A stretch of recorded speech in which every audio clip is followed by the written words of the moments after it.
Hello friends, welcome to my channel Sushant Chess Spice. Today we are at the next topic, that is an outpost, and we are at the second example of our topic. Today we have got a position from a game and it's a position with somewhat more number of pieces. Again we have got open file for the rook, but here we have to make a choice.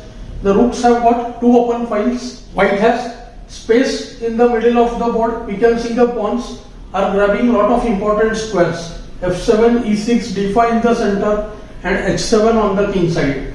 So the G6 pawn which has moved up the board has given an outpost on the H7 square, which is as per definition not a great outpost for any other piece, but for a rook it's an ideal location because it reaches the 7th rank from there. So white started the game with the move knight F4. Trying to go rook h7 when the knight will be very nicely placed on the g6 square once rook is traded on h7. Black develops his piece and tries to make e8 square available for the bishop. So he goes rook a g8. Note that after rook h1, it will only help white to go rook h8 followed by knight h5 when tactical possibilities would arise on its own. Let's say white rook on h7, black rook g8, knight h5 and king f8. Then moves like knight f6, gf, rook d7 would automatically give white a winning position.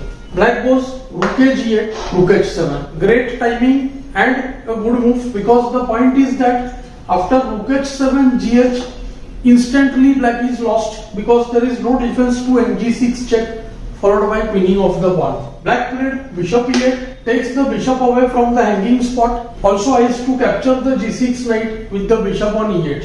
White goes rook h1, forcing black to trade on the h7 square. So rook takes h7 and now comes gh7. As we discussed, this is the second quality of a great outpost.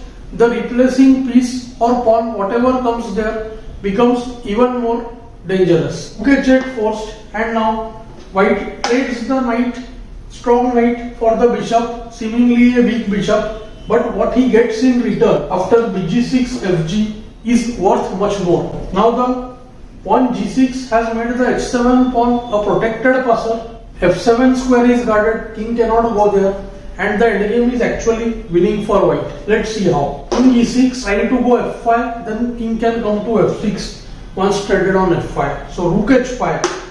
Most important move here, stopping f5 permanently, and it looks like what will white do other than blocking f5 with the h5 rook. If we treat the h file right now like an open file, so the dictum says the square on an open file is used as a jumping off place for the rook. So here square h5 is used for jumping to any other file. Here black played the move b6.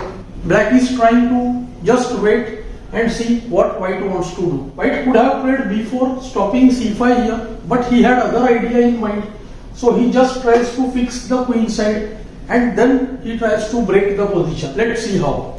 c5, a4, trying to go a5. So black himself plays a5, b3, c6. Now we see that pawn moves are over on the queen side, and now white actually shows his real plan with the move king d2. King will first try to reach the f4 square, and then ultimately white will have to change the pawn structure in order to convert it into a winning position. So when things cannot improve, from there we try to alter the pawn structure.